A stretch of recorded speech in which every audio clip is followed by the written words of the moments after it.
My own daughter called me delusional. Joyce stared her down in court, steady, unblinking. Across the aisle, Ava looked calm, until the investigators walked in. "Ms. Ava Whitaker," the judge said, "you're being referred for elder financial abuse." Not a word from Joyce, just one slow stroke of her pen, because this time the signature wasn't stolen. It was earned. "Wait, before we go any further, I gotta ask, where are you watching from? Drop it in the comments and don't forget to subscribe." Maple Grove, late morning. The sun filtered through the kitchen's bay windows like it had been invited, but not expected to stay. Ceramic mugs clinked against quartz. Somewhere, a dryer hummed in the distance. Joyce sat at the island counter, hands folded carefully in her lap. The pen in front of her was heavy, not physically, but in the way something gets when it knows it's not meant to be handled lightly. Across from her, Ava moved with mechanical grace. She wore a tailored navy cardigan, not a wrinkle in sight. Her nails painted the same wine red they'd been since her promotion last year. The folders she slid across the counter were crisp, organized, thick. "It's just routine stuff, Mom," Ava said, glancing at her watch. "Estate housekeeping, the kind of thing everyone does when life changes." Joyce blinked slowly. "Life changes?" "You had a stroke, remember?" Ava said, more gently than kindly. "Only a minor one, I know, but we have to be proactive. We can't just hope everything goes back to the way it was." "I feel fine." "You look fine," Ava replied quickly. "But that's not the same. These papers just make sure your affairs are streamlined, in case of, anything." Steve, Ava's husband, lingered in the background, pretending to browse his phone. He wasn't usually quiet. That made his silence today sound louder. Joyce reached for her glasses, slowly, letting the moment stretch. "What kind of paperwork is it?" Ava exhaled a half laugh. "Financial stuff, asset consolidation, a little update to your will, nothing you need to worry about. You don't understand all the legalese anyway, so just initial here and sign here." She pointed. Her fingernail tapped twice on the tabbed section. Joyce looked down. Legalese. That word echoed. Her memory wasn't perfect these days, not since the stroke, but it wasn't gone. And she remembered Harold, her late husband, saying more than once, "If someone tells you not to read the fine print, that's exactly when you should." "Give me a minute," Joyce said softly. Ava tensed. "Just for a heartbeat," then smiled again. "Of course." Joyce turned the page slowly.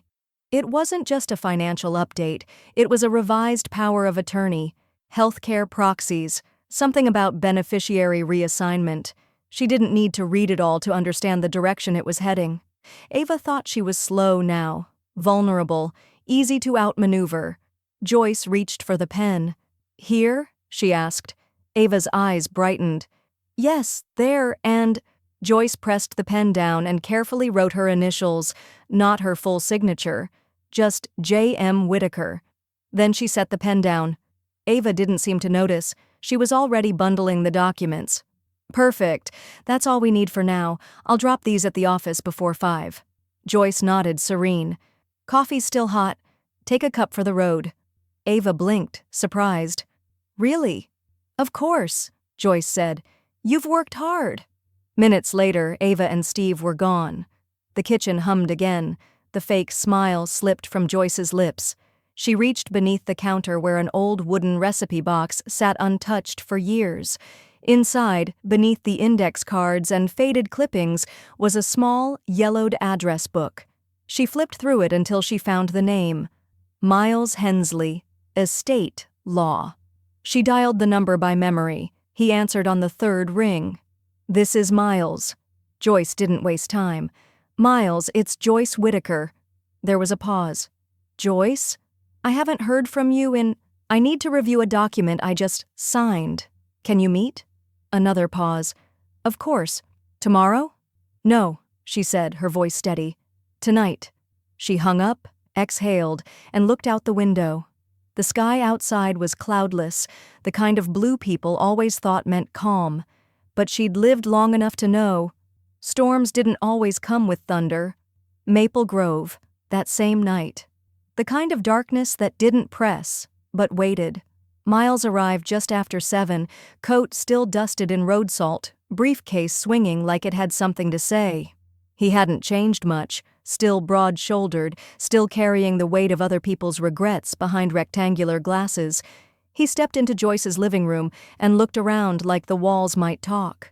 Joyce handed him the folder Ava had left. "Don't say anything until you've read every word." He nodded. Saturday adjusted his glasses and read. For 15 minutes, the only sound was the soft crinkle of pages turning and the occasional breath caught in Miles's throat. When he finally looked up, his expression was less surprise, more resignation. "She gave herself power of attorney," he said. "Full financial and medical, retroactive to last Thursday." Joyce didn't flinch. "Can she act on it?" "If it's processed," he said. "Yes. That means access to your accounts, the right to sell property, make medical decisions on your behalf, even revoke prior directives." Joyce's jaw tightened. "She said it was just financial stuff." "Technically true. Legally lethal." He tapped the page. "This section, see the language here? It treats your cognitive decline as a given, not a possibility. It implies that you're already incapable of managing your own affairs."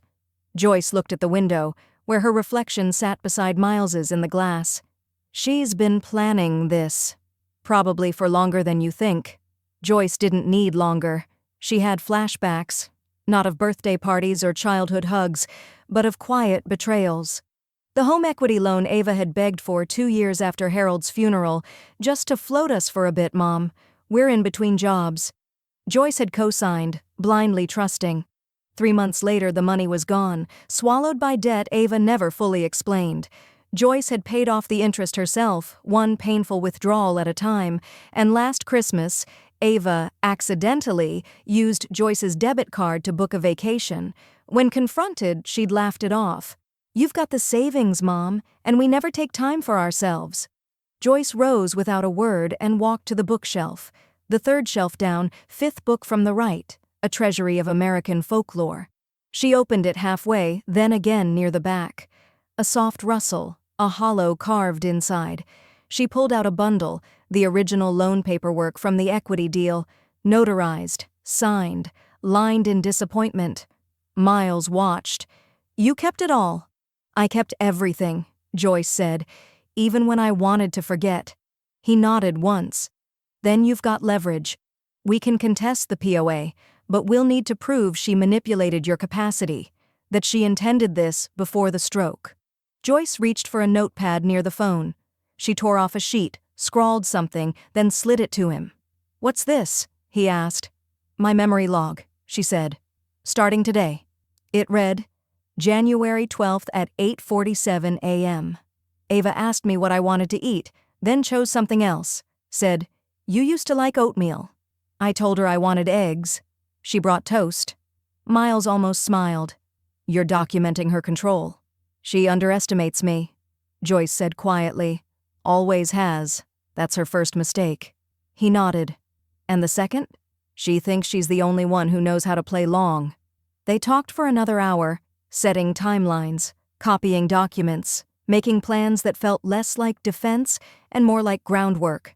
When Miles finally left, Joyce stood at the door longer than necessary. Out in the driveway, Ava's car wasn't parked, but Joyce knew better than to think she wasn't watching.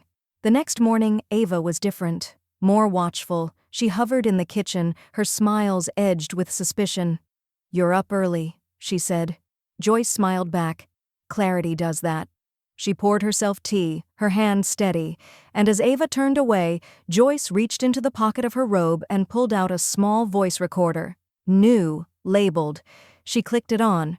Some stories weren't remembered. They were built.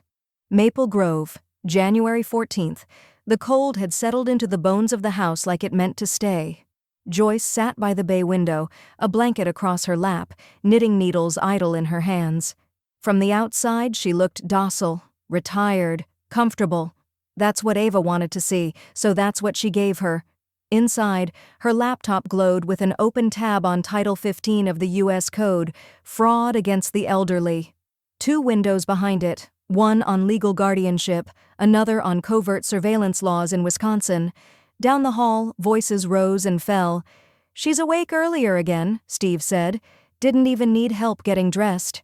"She's rallying," Ava replied. "That's what they do. It won't last. She'll exhaust herself trying to prove she's fine." Joyce didn't move. The recorder was hidden in a hollowed-out Kleenex box beside her. It caught every syllable. They'd started tightening their grip. Steve, helpfully, offered to take over her email management, citing spam risk. Ava changed her phone lock screen, just in case it gets lost. Joyce found out later her call logs were being reviewed nightly. She played along. "The eggs were overcooked?" She smiled. "Must have forgotten to turn down the stove." The pharmacy texted a refill reminder. "Oh dear, I thought I filled that last week." Ava would correct her with that saccharine concern Joyce had learned to taste like a chemical. On Thursday, she asked if she could go for a short walk around the block alone. "Maybe let Steve go with you?" Ava suggested. "You know, just in case." Joyce nodded. "Of course. I wouldn't want to get lost." She didn't get lost. But she did stop in front of the white bungalow on the corner where Camilla lived, a woman 10 years younger, sharp-eyed, the kind who didn't miss much and never repeated gossip unless it was true. Camilla stepped out to water a dead plant, saw Joyce and tilted her head. "New boots?" she asked. "Old ones I remembered I had," Joyce replied. Camilla smiled. "You look different, brighter. Sleep helps." "So does truth." Joyce hesitated. Camilla didn't push, just offered, "If you ever need anything, legal witness, house sitter, a quiet walk, I'm home most days." Joyce gave a polite nod and walked on. But she remembered that offer. That night, after Ava and Steve left to pick up groceries without offering to bring her, Joyce moved through the kitchen with quiet intent. She didn't open drawers loudly, didn't shuffle papers. She walked like someone who had practiced moving unnoticed. Ava's purse was left on the island, Steve's work bag on the counter, but it was the spiral-bound red notebook half-tucked under a magazine that caught her eye. It was Ava's handwriting, precise, looped. The cover read simply, "Finances, Q1 Plan." Joyce flipped it open to a page labeled Projected Sales Timeline. The first line, "Mom's Place, Zillow Comp, $445,000. Drop before March if market shifts." The second, "Account access window equals 30 days post-signature." Confirm W. Gentry before March 1st, Joyce didn't gasp. She didn't even blink. She just stepped back, pulled out her phone, and snapped 4 clean photographs. As she closed the notebook, she heard a garage door start to hum. Tires on the driveway. She reset everything, slid into her chair by the window, and clicked her laptop shut. When Ava entered carrying 2 bags of overpriced organic vegetables, she smiled. "Still awake?" Joyce blinked slowly. "Did I miss dinner?" "Not yet," Ava said. "You okay?" "I'm fine," Joyce replied, and meant it in every way that counted. She stared out the window after Ava went to unpack groceries. The sun had already set. Streetlights flickered on like watchers. Down the block, Camilla's porch light blinked twice. Office on, off again. Joyce stared at the blinking pattern, realized it wasn't a motion sensor. It was a signal. She reached into her pocket and clicked the recorder off, labeled the file, "They need the money before the market dips." For the first time in weeks, she allowed herself a real smile. Let them play the part of caretakers. She was writing the part of survivor. Maple Grove, January 16th. The cold hadn't broken, but Joyce had. Not down, open. The house creaked more in winter. The walls settled, floorboards muttered, heating vents sighed with the weight of 3 decades. Most people would have called it aging. Joyce called it remembering. She stood barefoot in the upstairs hallway, staring at the wallpaper she'd chosen in 1984, small blue roses against cream. Faded now, but not forgotten. Back then, Charles had built the kitchen cabinets himself, measuring twice, cutting once, cursing only when the varnish ran. She'd stained the wood in the garage with Ava sitting cross-legged nearby, gluing macaroni to construction paper. That was before Ava started asking for more, before the loan, before the power of attorney, before the red notebook. Joyce stepped into the guest room, now her room, and opened the closet. It still smelled faintly of cedar and old linen. In the back, behind a rack of coats she hadn't worn in years, she pulled out a cardboard banker's box. Inside, old home files, school records, a VHS tape labeled First Dance Recital, 1991. She pulled out a thinner envelope marked Appraisal. Her name wasn't on it. Ava's was. Joyce scanned the date, January 9th. Less than a week after the estate paperwork. The report listed square footage, foundation notes, and a highlighted estimate, $452,000. A note scrawled in pencil at the bottom, "Need to act before Q2 rate hike." Joyce sat down on the carpet, legs crossed like the girl Ava once was. She stared at the report, then quietly dialed her bank. A woman named Melissa answered. Young voice. Polite. Joyce cleared her throat. "I need to confirm something on my property title. Is my house still listed under my name?" A pause. Typing. "Yes, ma'am. It's solely in your name. No liens, no joint owners, no power of sale recorded." Joyce exhaled, a sound between relief and restraint. "Thank you." She hung up, folded the appraisal into quarters, and slid it into her notebook behind the morning's log. Then she stood. Some people prepare for war with flags and armor. She went to the basement. The stairs creaked under her weight, but the air down there was honest, cold, dusty, sharp with old paint and newer regret. She flicked on the light. The walls were lined with shelves Charles had built, tools hung with surgical precision. Near the furnace, behind a rolling bin of Christmas decorations and forgotten curtain rods, sat an old filing cabinet. Top drawer, third folder back, deeds, titles, her will. But she wasn't here for paper. She crouched beside the water heater and pulled back a square of old carpet. Beneath it, the floor had been patched once. Poorly. She pried up the loose board and reached into the gap. Her fingers brushed metal. A key. Taped to it in Charles's handwriting, "If they ever try to take what's yours, don't let them." She closed her eyes, saw him in uniform, 1971, standing in front of the first apartment they'd rented after he came back from Okinawa. He'd always hated debt, had once called it invisible handcuffs made out of polite smiles. The key belonged to a small safety deposit box in a bank 2 towns over, one they never used for anything routine. She returned upstairs, locking the basement behind her. In the kitchen, Ava was microwaving tea. "You been up?" she asked. "Just getting steps in," Joyce replied, reaching for a banana. "Doctor says to keep moving." Ava nodded, unconvinced. "Don't overdo it," Joyce smiled. "I wouldn't dream of it." Later that night, she opened the hollow book again and slid the key inside, behind the loan documents. Then she made a new note in her log. January 16th, Ava had appraisal done, report marked urgent. Title still mine, house still mine. She tapped the pen against the paper once, then underlined the word mine. Outside, the porch light flickered from wind. Inside, she whispered something only the house could hear. "They built you to last. So I will too." She turned off the light and went to bed. Tomorrow, she'd visit the bank. And what they'd buried in paperwork? She was about to exhume it. Maple Grove, January 17th.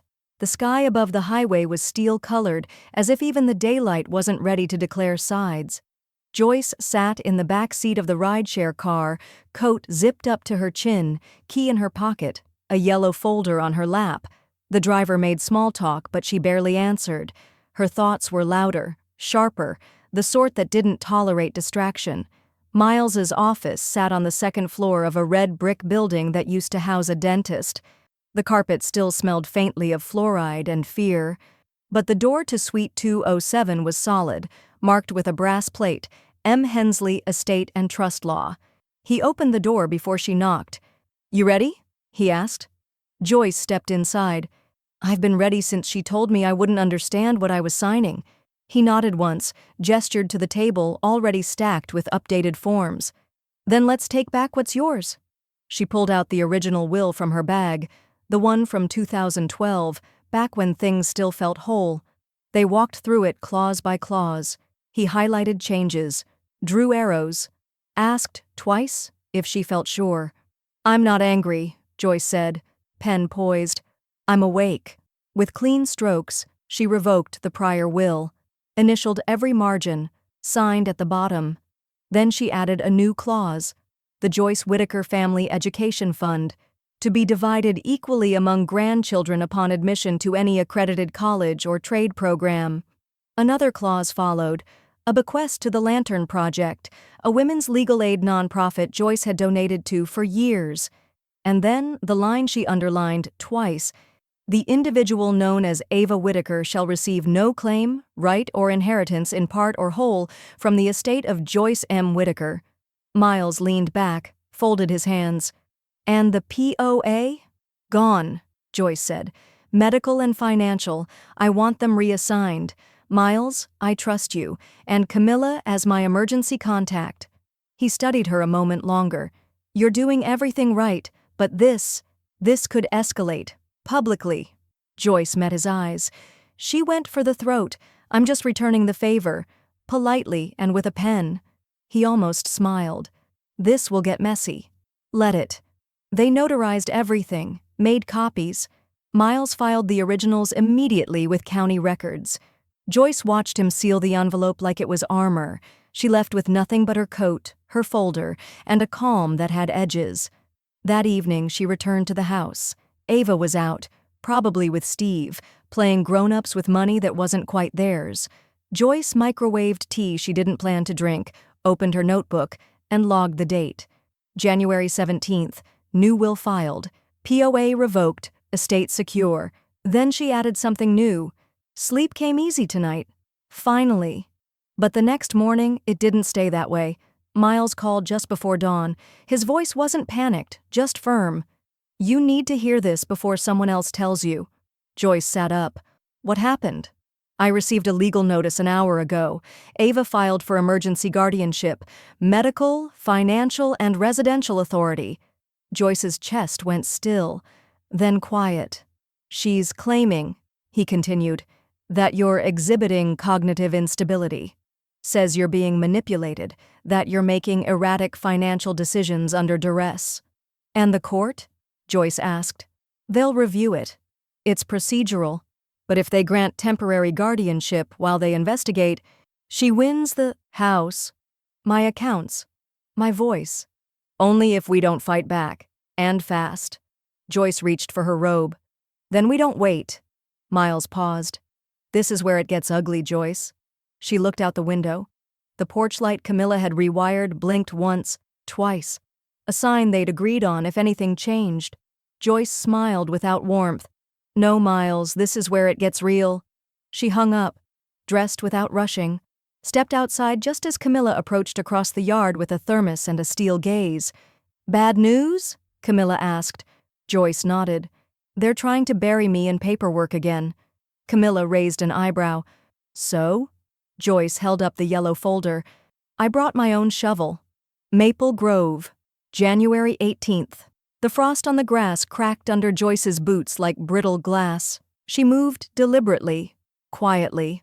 Her strength didn't need noise anymore. By noon, the tech arrived. Name's Eric, he said, barely out of college, polite but curious. You want one in each common area or just the entry points? Joyce handed him a hand-drawn floor plan. Living room, kitchen, hallway, no bedrooms, audio and video, motion-activated, no cloud storage, local only. Eric blinked. You sure you're not former CIA? Joyce smiled. Just a woman who reads contracts before she signs them. By dinner time, the cameras were live. Black buttons tucked behind bookshelves and above cabinet molding. Silent, patient, undetectable. The recorder was synchronized, looped, and protected by a passcode even Ava wouldn't guess. 2 days passed before the system proved its worth. Joyce pretended to nap on the couch, eyes closed but ears sharp. She heard Steve's whisper first. She's out. Then Ava. Let's be quick. Joyce breathed evenly, felt the familiar heaviness of pretending helplessness. In the kitchen, the camera above the pantry caught everything. They opened drawers, pulled out folders, flipped through her mail. Ava whispered, If she's hiding anything new, it's not in here. Could be upstairs. Steve replied, She's getting smarter. Or she's hiding it from you, too. Joyce waited until the front door closed before opening her eyes. She didn't check the footage right away. She didn't need to. She already knew. The next morning, Miles forwarded the court petition Ava had filed. It read like fiction. Respondent displays erratic behavior, paranoia, forgetfulness, and consistent confusion with basic finances. Joyce read it 3 times. No rage, just a rising clarity that felt almost holy. She set the phone down, lit the kettle, and walked to the garden. Pulled weeds, turned soil, picked out the dead leaves from the potted lavender Ava had forgotten last summer. Then she took out her phone and began recording. "My name is Joyce Whitaker. I'm 68 years old. I had a mild stroke 6 weeks ago. I'm recovering. I take walks. I read. I manage my finances. I recognize lies when I see them." She turned the camera toward the garden bed. "I planted these myself last May. They bloomed early." She smiled into the lens. That night, she filmed herself balancing her checkbook, reading from Steinbeck, filling her weekly pill sorter with precision. She labeled each file, burned 2 USB copies, mailed one to Miles, the second to a backup attorney in Wauwatosa, a woman Camilla knew from her college days. "You sure she's trustworthy?" Joyce asked. Camilla replied, "She once disbarred her own cousin. I trust her." On January 20th, Joyce stood in front of the mirror and practiced speaking. Not to prove anything, but because when power was stripped from a woman like her, they always assumed silence would follow. Camilla arrived just after lunch, thermos in one hand, 2 court outfits on hangers in the other. "You're wearing the navy," she said. "Makes your eyes look like steel." Joyce raised an eyebrow. "Trying to impress the judge?" "No," Camilla said, smiling. "Trying to make Ava nervous." They laid everything out: documents, timestamps, footage summaries. Camilla had even laminated the affidavit confirming Ava's entry into the locked file drawer 2 days prior. "You nervous?" Camilla asked. Joyce tucked the flash drive into a small black case. "Number just ready." She turned to the mirror again, smoothed her collar, and took a long breath. Then her phone buzzed. Unknown sender. A single message. "You won't win. Even if you do, you'll be alone. Joyce read it twice, then deleted it. She clicked off the lamp and walked to the bay window. Outside, the snow had started to fall, slow, delicate, as if the world was about to be erased and rewritten in white. Behind her, Camilla spoke, soft but certain. "Whatever they say in court tomorrow, just remember, you've already won." Joyce didn't answer right away. She was watching the streetlight flicker, its bulb pulsing like it couldn't quite decide whether to burn out or burn brighter. She turned, finally, and smiled. "I'm just getting started." Maple Grove Courthouse, January 21st. The courtroom was neither grand nor cold, just the kind of beige where things got quietly decided and never fully forgotten. Joyce sat at the petitioner's table, not a defendant-in-law but in perception, her posture straight, her navy suit crisp, her hair freshly set, pulled back with understated dignity. Beside her, Miles clicked his pen once, then stilled it. Across the aisle, Ava looked immaculate in her camel coat and soft pink blouse, a tissue already tucked into her sleeve. Steve sat behind her, his jaw clenched too tight for someone supposedly here for support. The judge entered without ceremony, a middle-aged woman with a silver bun and reading glasses worn low like armor. She reviewed her notes silently, then nodded. "Let's begin." Ava's attorney rose. His voice dripped with performance. "Your Honor, we are here because our client, Ava Whitaker, fears for her mother's safety and welfare. Joyce Whitaker, following a recent stroke, has demonstrated lapses in judgment, disorientation, and growing paranoia.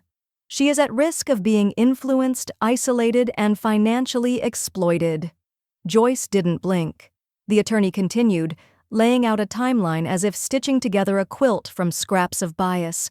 He cited Joyce's age, her quiet lifestyle, the sudden changes to her will, her rejection of family support. Then Ava stood. Tears glistened instantly. "I love my mother," she said, voice trembling. "But she's not the same. She hides things, writes things down obsessively. She barely remembers what day it is. This isn't about money, it's about making sure she's safe. Joyce glanced at the judge, who scribbled a note but gave nothing away. Miles stood next. Your Honor, I ask to enter Exhibit A into the record. He approached the clerk, placed a small black case on the table, opened it. Inside, a USB. On this drive is over 3 hours of time-stamped footage taken within the last week. My client performing daily tasks, reading, budgeting, gardening, not just lucid, but engaged, thoughtful, independent. He pressed a remote. The screen behind the judge flickered to life. There was Joyce, seated at her desk, reading aloud from East of Eden. I believe a strong woman may be stronger than a man, particularly if she happens to have love in her heart, her recorded voice said, steady, clear. Then another clip, Joyce filling a pill organizer with a precision that undercut every accusation. Another clip, Joyce in the garden, pointing to labeled rows of herbs and reciting their planting dates. Miles turned back to the courtroom. This woman is not unfit. She is under siege. A hush settled in the room. Ava broke it, softly but loud enough. She's confused. She doesn't know what she's doing anymore. The judge held up a hand. Ms. Whitaker, please. Joyce stood. May I speak, Your Honor? You may. She faced the court. No script, no bravado, just truth, unvarnished. I had a stroke. I rested. I recovered. I've spent the past month being told I'm too old, too fragile, too naive, but I'm not. I've lived through recessions, widowhood, motherhood, and betrayal, and I didn't survive all that to be erased in my own home. Her voice didn't shake, not once. I am capable, and I am aware. I signed a new will not in confusion, but in clarity. The judge stared at her for a long moment, then leaned forward. In order to determine fitness, we need more than anecdotal evidence. I'm requesting a full psychiatric evaluation. 2 weeks. Outpatient Miles opened his mouth, but Joyce beat him to it. I'll agree, under one condition. I choose the evaluator, third party, neutral. The judge considered. Agreed. Ava let out a quiet gasp. Court is adjourned until February 5th. The gavel struck. Outside in the hallway, Camilla was waiting with 2 coffees and a look Joyce had started to recognize. Pride, just barely hidden beneath patience. How bad? She asked. Joyce exhaled, steady. Fair. Which is worse? For Ava. They walked out into the snow in silence, but as they crossed the lot, Ava's voice rang behind them. This isn't over. Joyce turned, just once. No, she said. It's just your turn to panic. Milwaukee, January 23rd. The clinic was housed in a limestone building that used to be a library. Joyce noticed the old book return slot repurposed into a mailbox. The irony didn't go unmarked. Her evaluator was a man in his early 40s, neatly dressed, wire-rimmed glasses, and a demeanor like he'd seen too many people already today. His name was Dr. Lucas Hammond. Let's begin with orientation, he said. State your name, age, today's date, and where we are. Joyce folded her coat neatly on the chair beside her. Joyce Marie Whitaker, 68, January 23rd. And we're in the converted Carnegie Building on East Knapp Street, though I imagine the clinic just goes by number now. Dr. Hammond blinked once, scribbled something. Over the next hour, she completed logic puzzles, named world capitals, recited proverbs both familiar and outdated. She cracked a dry joke about Noah's wife, running logistics, and earned the faintest smirk from him. By the time she completed the digit span recall, backwards, he lowered his pen. You seem prepared, he said, not quite accusing. I've been underestimated lately, she replied. It's become boring. He ran her through the final tests, emotional recognition, future planning, value judgments. He asked her to name 3 life goals. She didn't flinch. Protect what's mine, preserve what matters, and outlive anyone who thinks I can't. At the end, he closed the folder, leaned back, and studied her. You're sharper than half my grad students. Joyce smiled. I've been sharpening. Back in Maple Grove, Ava was doing her own sharpening, only with duller tools. She'd gone to the bank that morning with a forged protective intent letter claiming Joyce was slipping again. The clerk, a nervous young man named Jonah, flagged it for suspicious family interference. Per protocol, he sent a soft alert to the fraud unit. By 2 p.m., Joyce received a discreet call on her backup cell. "Mrs. Whitaker? This is Helen from First Union's Fraud Alert team. We've received a request from your daughter to freeze your accounts. Can you confirm if that request was made with your consent?" Joyce didn't raise her voice. She didn't have to. "I did not authorize anything," she said. "In fact, I'd like to place a flag on all financial and property transactions from anyone not named on my personal authorization list." "Understood, ma'am. Would you like to update the list now?" "I already have," she said. "Check the file under Legacy Directive." There was a pause, a breath. Then, "Got it. We're locking the accounts from third-party access. You'll receive a full confirmation tonight." "Thank you," Joyce said. Then added, "And please note the name Ava Whitaker for special watch."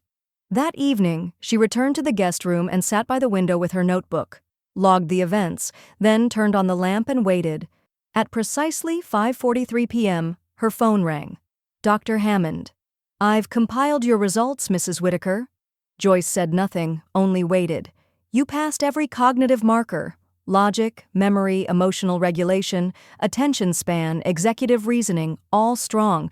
Your score's in the 93rd percentile for your age group. Frankly, I'd trust you with my own financial planning." "Noted," Joyce said. "There is one thing." She stiffened slightly. He cleared his throat. "Your daughter made contact." Joyce's grip tightened. "When?" "Today. She requested my office consider family dynamics before submitting the report to the court, asked if we could delay the results, implied there might be miscommunication." She tried to interfere. "I recorded the call. I'll include it with the report to the judge." Joyce let out a breath, slow, full. "Thank you, Dr. Hammond. I'll see you in court." As she hung up, the wind pressed against the window panes like a restless witness. Joyce stood and opened the drawer of her desk, removed a blank envelope and tucked in a small photo of her with her grandkids, taken 2 years ago on her birthday, before Ava had started rehearsing grief that hadn't happened yet. She addressed the envelope to herself, wrote on the back, "Remember who you're fighting for," then walked to the fireplace, stirred the logs, and added a single match. Because some truths weren't meant to be spoken, they were meant to be proven. And hers was just getting loud. Maple Grove Courthouse, February 5th.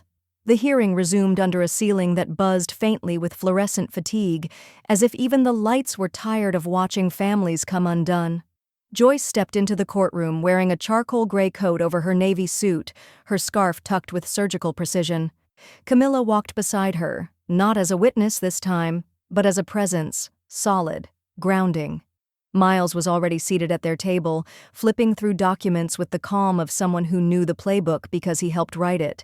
Across the aisle, Ava sat alone. Steve wasn't there.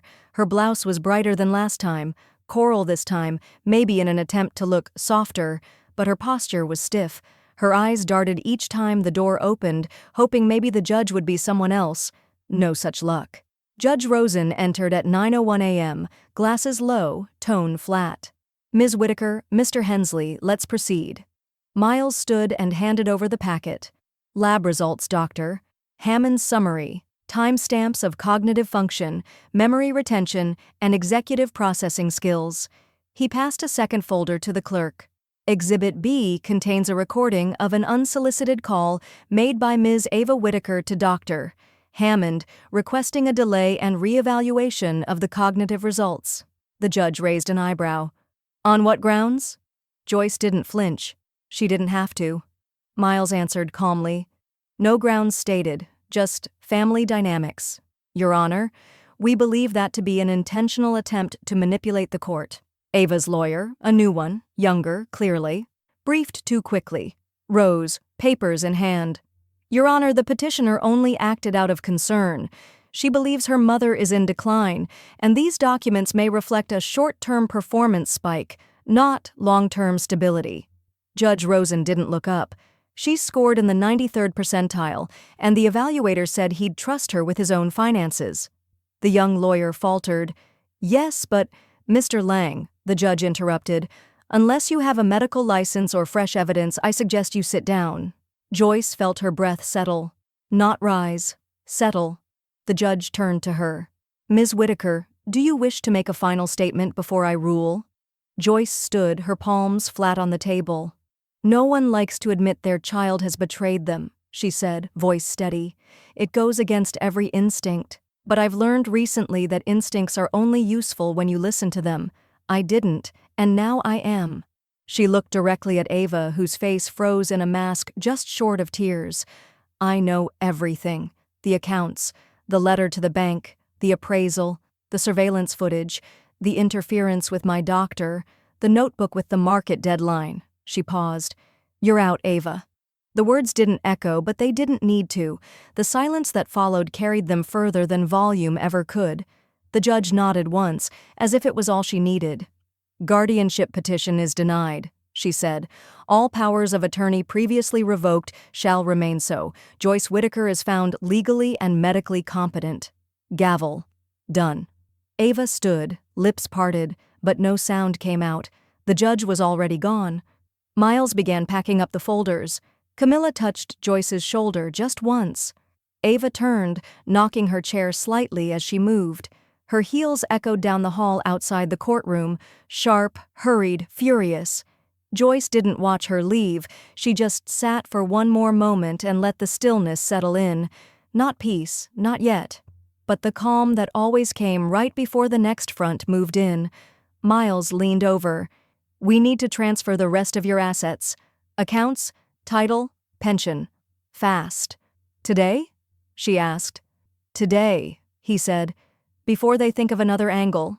Outside, the sky was gray but dry. Camilla opened the car door, and Joyce climbed in without help. She looked out at the courthouse. Her voice was low. "She thought it would be easy." Camilla replied, "She never saw you coming." But Joyce wasn't smiling now, because she knew Ava would come back. Next time, with sharper lies, and she would be ready. Milwaukee, February 6th. The IRS regional field office wasn't the kind of place people walked into with confidence, but Joyce had shed fear like an old skin. She wore her steel wool resolve and carried a manila folder that had grown heavier with truth. She waited 20 minutes in a room with stained carpet and a vending machine that whirred louder than necessary. When her name was called, she stood as though she were rising in court again. The rep was a woman in her 50s. Sharp bob, sharper glasses.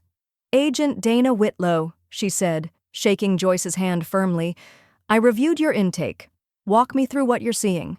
Joyce laid out the evidence like pieces on a chessboard. This appraisal document was submitted with Ava's name listed as co-owner. She is not. This tax filing from last year lists a deduction under elder care expenses using my name, but I never authorized that. This withdrawal was flagged at my bank, an account she tried to close without permission. Whitlow narrowed her eyes. "You're saying she's claimed you as a dependent and also attempted to sell your property?" "Yes, without my knowledge, and I have both legal and medical documentation showing I am competent. Her guardianship attempt failed last week." "Do you have anything that ties her activity to her financial filings?" Joyce tapped the folder. Copies of emails between her and a broker. Her own handwriting estimating the Q1 sales window on my home. All sent while I was in recovery. Whitlow gave a slow nod. "You came prepared." "I came for the truth. Not revenge," Joyce said, then paused. "Well, maybe a little." They filed a report under Section 7206, fraud and false statements. Joyce signed the form with deliberate care, initials neat, signature precise. By the time she returned to Maple Grove, her phone buzzed. "Miles, we have something." A whistleblower in Ava's CPA firm flagged a discrepancy in 2 tax years. "I've got a contact at the Financial Crimes Unit. This might go federal." Joyce's reply was brief. "Let them come. I'm done hiding." That afternoon, she met her grandchildren, Emily and Carter, at a corner cafe near their school. Ava hadn't answered Joyce's texts for months, but her ex-husband had replied within minutes. "They miss you. Say the word." Emily ran up first, arms tight around Joyce's waist, followed by Carter, trying not to look like he'd cried already. "Grandma, "Why can't we see you more?" Emily asked, eyes wide. Joyce brushed hair from her face. "Because sometimes grown-ups make mistakes. But I'm fixing it. I promise." Over hot cocoa and grilled cheese, they talked about school and video games and a birthday party someone else was having. Ava's name didn't come up until the end. As Carter reached for his coat, he hesitated. "Can I tell you something?" Joyce leaned in. "Anything." He glanced at his sister, then back, voice barely above a whisper. "Mom said you'd be gone by summer." The words didn't hit like a punch. They landed like an anchor. Joyce blinked. "She said that?" Carter nodded. "Not to us. But we heard her on the phone. She was mad. Said she needed the money before the old house turns to rot." Emily looked confused, not understanding, but Carter understood plenty. Joyce exhaled slowly. She reached into her purse and pulled out a folded receipt. Wrote 2 phone numbers on the back. "One is mine," she said. "The other is someone who can always reach me, if you ever need help or feel like something's wrong." Carter nodded solemnly. Joyce tucked the receipt into his jacket pocket, buttoned it herself. "I'm not going anywhere," she said softly. "Not until I make sure you're safe from all this." Later that night, Miles called again. The IRS accepted the fraud claim. Her name's officially red-flagged. Financial investigators looped in. "We're drafting a civil suit next." Joyce stood at the kitchen window, watching the bare branches sway. "Good," she said. "Keep going." She hung up and walked to the fireplace, pulling out the notebook from behind the logs. Flipping to today's date. February 6th. Ava filed deductions under false care. Claimed property. Lied to her children. Told them I wouldn't last the summer. Joyce picked up her pen and wrote, "Now she won't last the spring." Maple Grove. February 8th. The day broke cold and dry, the kind that left frost on the inside of window panes and made you feel like the air itself wanted something. Joyce dressed in layers, not for warmth, but for finality. This was the day she closed the doors Ava kept trying to break through. The first stop was the insurance office, a small squat building near the water tower, run by a man who still used carbon paper. Joyce handed over the forms without ceremony. "I need all beneficiaries reviewed. Remove Ava Whitaker from every policy. Life, long-term care, anything she was ever listed on." The agent blinked. "Do you want to add someone else?" She already had it typed. Camilla Jordan and Miles Hensley. Emergency contacts, notification designees. People who had proved their loyalty without asking for anything in return. "Effective immediately," she said. He nodded, made copies and stamped everything twice. She left with the originals, untouched by hesitation. At the bank, the process was quieter. The same young clerk, Jonah, had been promoted to manager last week. He recognized her immediately. "Mrs. Whitaker," he said, standing. "Is today the big shift?" She nodded. "Let's make it irreversible." They moved to a private room where she signed documents that finalized her trust. The property she once shared with Charles, the house that raised Ava, the funds that survived recessions, funerals, and betrayal, now reassigned. Not just protected, purposed. The home's ownership will transfer at the time of death to a nonprofit foundation, she told Jonah. The Lantern Project. They provide legal support and transitional housing to women facing elder abuse. "I want this place to mean safety again, not secrets." "Understood," he said. "You'll retain full control and ownership until that time." "Exactly," she replied. "It's mine, but when it's not anymore, I decide who it helps." He printed the confirmation. She signed it cleanly, the way Ava always rushed. Later that afternoon, she returned home with 2 copies of the deed and a small brass key in her coat pocket. Camilla was waiting on the porch with 2 cups of chamomile and her usual smirk. "You look like a woman who just kicked a ghost out of her attic." Joyce handed her the cup. Not a ghost, just something pretending to be family. They sat in silence for a few minutes, letting the weight of things settle. Then Joyce rose and walked back inside. The hallway felt different now, less like it was watching her, more like it was listening. She opened the hall closet, pulled down a sealed white envelope tucked into a linen napkin holder. The handwriting on it was unmistakable. Ava's, always rounded, with too many loops like she was trying to soften words that didn't deserve it. It was postmarked 2 days ago. Inside was a letter, an apology. Sort of. I didn't mean for it to go this far. I just panicked. I was scared. You don't understand how hard things have been. I thought if I could just fix it quietly, we'd all be okay. I miss you. The kids miss you. Maybe we can talk soon. Joyce read it once, not twice. She walked to the kitchen trash, opened the lid, and dropped it in without ceremony. No fire, no rage, just removal. She watched it settle among the coffee grounds and lemon peels like it belonged there. She washed her hands. An hour later, she arrived at the Lantern Project's office, a modest, blue-trimmed house just past the city limits. The director, a middle-aged woman named Laurel, met her at the front step. "You didn't have to come in person," Laurel said. Joyce pulled the brass key from her pocket and pressed it into her palm. "I did." Laurel looked at it. "This is the house. The whole damn house. When the time comes, it's yours.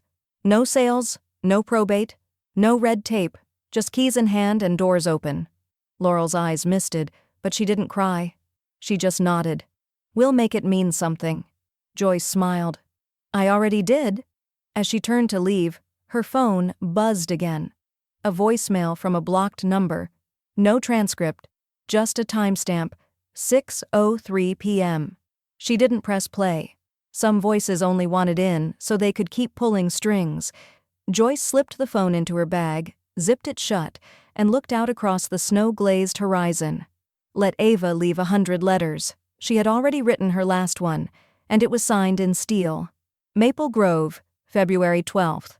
The headline was simple. No italics, no exclamation points. "I was almost erased by my own daughter. Read that again." By Joyce Whitaker, guest columnist, Maple Grove Chronicle. It ran on page 3 of the Friday edition, tucked between a county board update and an obituary for a local teacher. But by mid-morning, it had gone digital and viral. The letter was plain-spoken but sharp. It didn't name Ava. It didn't have to. Joyce detailed the slow erosion of agency, how estate planning had turned into silent theft, how guardianship could be weaponized, how cognitive assumptions were often cover for calculated control. It ended with a line that people screenshot and shared like scripture. "Just because I need help with the groceries doesn't mean I need help existing." By noon, her inbox was flooded. A women's rights nonprofit in Madison wanted to amplify her story. A state senator's office requested permission to reference the piece in upcoming elder protection legislation. A podcaster from Chicago emailed, "Would you be open to telling this story aloud? We think people need to hear your voice." Joyce didn't rush to reply. She'd spent too long being unheard to give it away quickly. The local news station called next. Camilla answered first, screening the reporter. "She's not doing this for sympathy," Camilla said. "She's doing it because nobody talks about what it feels like to be targeted by your own blood and called paranoid for noticing." Joyce agreed to one interview. It aired on Tuesday night, low lighting, neutral backdrop, just her and a microphone. "I'm not a victim," she said calmly. "I'm a witness of what happens when someone confuses your trust with permission." The comments were brutal, but not toward her. The footage of Ava's court performance resurfaced. Clips from the guardianship hearing, her watery eyes and 2 smooth lines. People began putting the pieces together. A woman in the PTA sent a private message. "She tried to fundraise for your care, while filing to have you declared incompetent." The whispers spread fast. At the grocery store, a neighbor passed by without saying hello. 2 cars slowed near Ava's driveway, then kept driving. One even took photos. Joyce didn't celebrate, but she did feel something deeper. Stillness. On Friday afternoon, a letter arrived at her doorstep.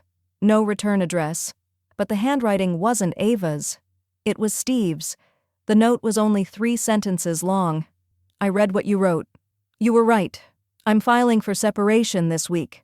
Steve." Joyce read it twice. Then once more. She placed the letter in her hollowed-out book, not for sentiment, but for record-keeping. That evening, she sat by the fireplace with her tea untouched beside her. Snow fell steady, hypnotic, and she nearly missed the vibration of her phone. A message, unknown number. But the language was unmistakable. Carter, I'm sorry for what she said. We didn't mean it. We want to see you. Please don't give up on us. Then another. Emily. I didn't know what was real. I do now. Can we come over sometime? Just us. Joyce held the phone for a long time, not reading, feeling. She typed slowly. Of course. I never gave up on you. I just had to make space for truth. I'll leave the porch light on. She didn't press send yet. She stood and walked to the coat closet, opened the same drawer where Ava's letter once lived. She pulled out a lighter, flicked it once, then walked to the back deck and set a match to the paper trail, receipts, copies, scanned notes. Not the originals, not the proof, just the shadow of the storm. Flames curled up, gentle at first, the kind that didn't destroy, just transformed. Behind her, the house glowed. Ahead of her, the cold night waited. Her phone buzzed again, but this time, it wasn't a warning. It was a beginning. Maple Grove, February 16th. The Lantern Project's conference room smelled faintly of lemon disinfectant and something warmer, like hope steeped slowly in tired air. Joyce sat across from a woman no older than 30, her baby asleep in a carrier at her chest. Her name was Tasha Bell. She wore a borrowed blazer over a faded hoodie, and her hands trembled when she reached for the coffee Camilla had set in front of her. I read your article, Tasha said, eyes flicking down. Didn't know women like you could get cornered like that. Joyce smiled, soft and level. It happens more often than people admit. Manipulation doesn't knock politely, it slips in with the groceries. Tasha exhaled, like something inside her had been waiting to deflate. My mom left when I was 10. My ex emptied the account the same week I had Ella. I've been trying to stay above water since. Joyce didn't flinch. She just reached into her bag, pulled out a folder and slid it across the table. Inside was her updated will, just notarized that morning. It included the name of a new educational trust. It listed Ella Bell and any future siblings as sole beneficiaries of a certain earmarked portion of Joyce's estate. This isn't charity, Joyce said before Tasha could object. It's legacy, and legacy should begin where need and promise meet. Tasha's eyes filled but didn't spill. Are you sure? She whispered. Joyce nodded. Dead sure. And very much alive to make it official. Later that evening, Camilla hosted a celebration in Joyce's kitchen. Nothing grand, just a small cake, 2 glasses of elderflower tonic, and a toast scrawled on a note card in Camilla's looping cursive, to freedom signed in ink. Miles joined after dinner, briefcase in hand, tie loosened. He placed a final set of documents on the table, transfer confirmations, trust execution, and a formal record of Ava's full legal removal from all estate matters, effective immediately. Joyce initialed each one. She didn't rush. Each pen stroke felt like a door shutting behind her, not in bitterness, in safety. Miles raised a brow. You good? Joyce looked up. Better than good. I'm thorough. He laughed, just once, and tapped the top sheet. You've outmaneuvered attorneys half your age this past month. Imagine what I could have done if I'd been underestimated earlier, she replied. As the night wore down, Joyce stood alone by the sink, washing the few dishes left. The window above her showed the porch light flickering gently, no longer a signal of warning, but of welcome. Her phone buzzed on the counter. Caller ID, Ava Whitaker. She dried her hands, stared at the screen. It rang 4 times before she declined. 1 minute later, the voicemail notification appeared. Joyce waited, then pressed play. Ava's voice was tight, wound up like a wire. Mom, I saw the article. I saw the interviews.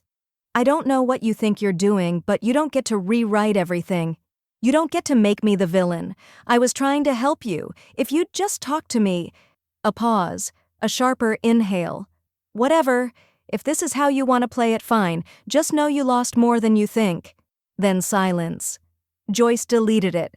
No saving. No notes. No reply.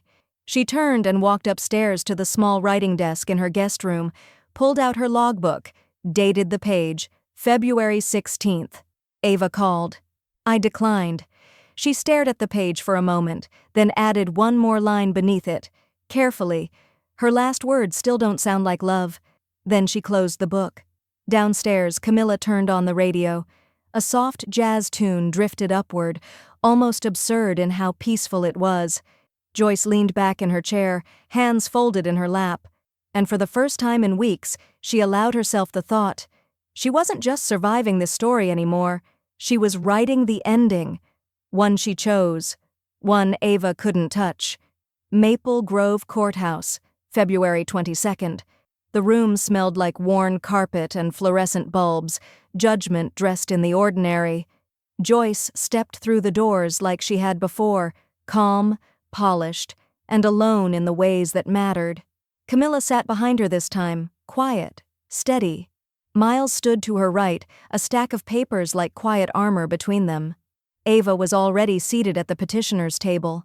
Her new attorney, a third in as many weeks, spoke in hushed tones that Ava barely acknowledged.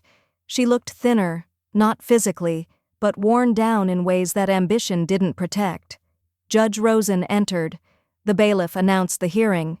"This is a follow-up to the petition regarding the amended estate," the judge said. "Ms. Whitaker, you may proceed." Ava's attorney rose first. "Your Honor, we are prepared to present evidence that the revised will submitted by Mrs. Joyce Whitaker was made under coercion, and that my client believes the cognitive evaluation was misrepresented." "Objection," Miles said, rising. "Your Honor, this is the third attempt to challenge already adjudicated findings, including verified evaluations and notarized documents signed in the presence of neutral witnesses." "Overruled, for now," the judge said evenly. "But tread carefully, counsel." Ava stood next. Her voice was rehearsed, but her tone wavered. "My mother doesn't understand what she's done. She's been influenced by Camilla, by Mr. Hensley. She doesn't know what she's giving up." Joyce didn't look at her daughter. Not yet. She waited. When prompted, she stood. "In front of you is a full copy of my amended will," Joyce said, addressing the court. "It was signed on February 2nd, notarized the same day, and witnessed independently. I will now walk the court through each page." She did. Clause by clause, no script, no hesitation. She named the education trust for Ella and any future children of Tasha Bell. She outlined the transition of her home to the Lantern Project. She listed the names of her new medical POAs and legal proxies. Every line landed like a nail in wood, measured, final, unshakable. Then she turned to the judge and for the first time looked directly at Ava. "This wasn't done in confusion," Joyce said. "It was done in clarity. I know who I am, I know what I own, and I know who tried to erase both." Ava's mouth opened slightly, as if to interrupt. Joyce raised her voice, not loud but deep enough to carry. "She didn't lose the will, Your Honor." The room went still. "She lost her mother." No one spoke, not even Ava. The judge sat back, hands folded, then turned to Ava's lawyer. "Do you have anything else?" He hesitated. "No, Your Honor." "Then I see no legal grounds to dispute the validity of the amended will." The gavel struck once. Case closed. The new will stands. Joyce exhaled once. That was all she allowed herself. Then, "One more matter," Judge Rosen said, removing her glasses. "This court has received evidence submitted under seal, corroborated by financial records and testimony from a licensed fraud examiner." Miles didn't move, but Joyce felt his stance tighten beside her. The judge looked directly at Ava now. "Ms. Whitaker, you are hereby referred to the Wisconsin State Attorney General's Office for investigation into potential financial exploitation of a vulnerable adult." Ava's face went slack. "Bailiff," the judge added, "please provide Ms. Whitaker with the formal referral document. She may remain in the building for no longer than 10 minutes. Escort if necessary." The bailiff approached. Ava stood, unsteady. "You can't. This is harassment. She's my mother." Joyce said nothing. Ava looked to her, pleading, then furious. But Joyce didn't blink. She didn't reach. She didn't flinch. The door closed behind Ava with a hollow final click. Outside, it had started to snow again. Inside, Joyce sat down. picked up her pen, and underlined one line in her notes. Justice isn't loud, but it never forgets. She looked up at Miles, then at Camilla, and said what none of them had expected. We're not done yet. Maple Grove, April 4th. The sun crept across the hardwood floor of Cottage 9B like it had all the time in the world. Joyce sat by the front window, a paperback in one hand, her other trailing gently along the leaves of the peace lily Camilla had brought her last week. The new place wasn't grand. It didn't need to be. It was hers. Quiet, sunlit, and trimmed in ivy and clean beginnings.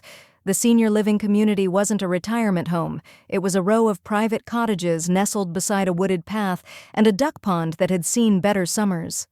Joyce chose the one on the end. More sunlight, fewer neighbors. It reminded her of her first apartment after college, the one she furnished with library books and borrowed casseroles. Books lined every shelf now, some well-read, others waiting. A framed photo of Ella and Carter sat on her writing desk, next to the logbook she still updated once a week, not with court dates anymore, but garden schedules and good dreams.